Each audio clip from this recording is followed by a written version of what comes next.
At last, the final report from the dyslexia evaluation has arrived. When we left the office, we were told my child had dyslexia, but to wait for the final report. Now I'm going through the report and it says my child has phonological dyslexia? What the heck is that? Isn't dyslexia just dyslexia? I'm Jenny Scherson, ex-special educator turned dyslexia interventionist.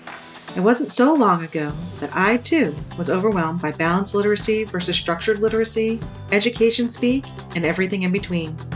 Fast forward after many, many hours of self-driven education, and you'll see I've built a thriving dyslexia practice helping students from age 6 to 18. My specialties?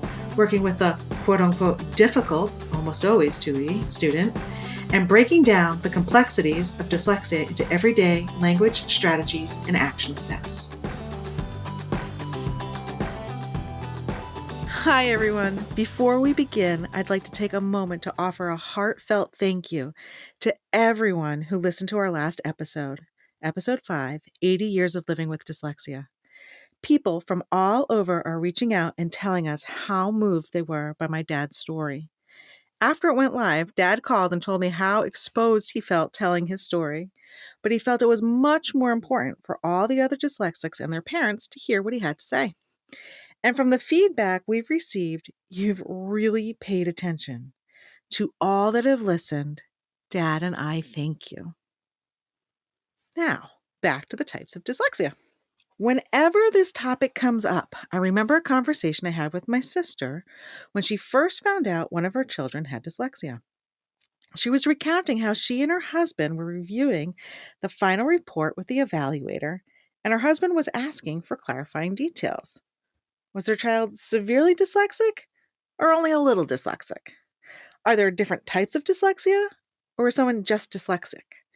My sister commented, that was like asking if someone was just a little bit pregnant. But the thing is, my brother-in-law was onto something. Dyslexia is a spectrum disorder.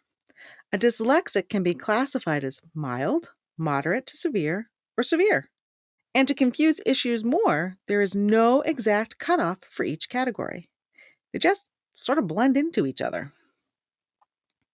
On top of that, there are different types of dyslexia, and there's a little bit of controversy out there on this too.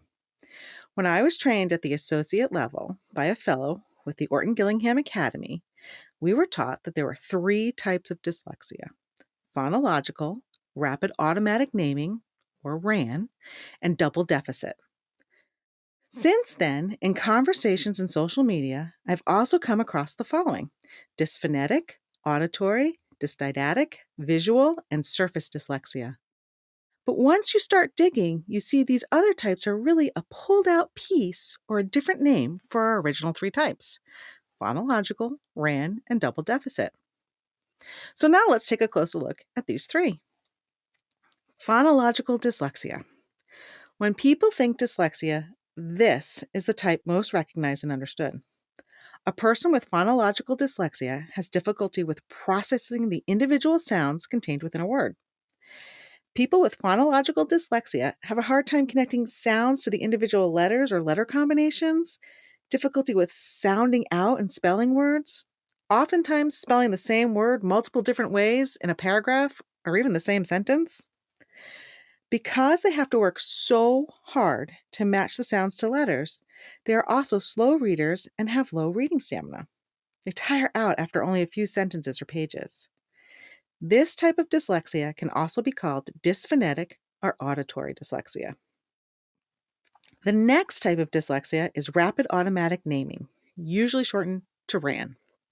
RAN is related to processing speed, how fast a person can retrieve language, or in other words, how fast their word recall is. This type of dyslexia can also be referred to as dysdidactic, visual, or surface dyslexia. A person with RAN dyslexia can have issues with fluency and comprehension. Their brains have difficulty quickly pulling the correct word to the surface and will sometimes pull a similar sounding or looking word. For example, sad for said. They might frequently leave out small words like the, and, on, or, in. And if you pull the wrong word or leave a word or two out, it can drastically change the meaning of a sentence. which in turn affects the overall comprehension of a passage.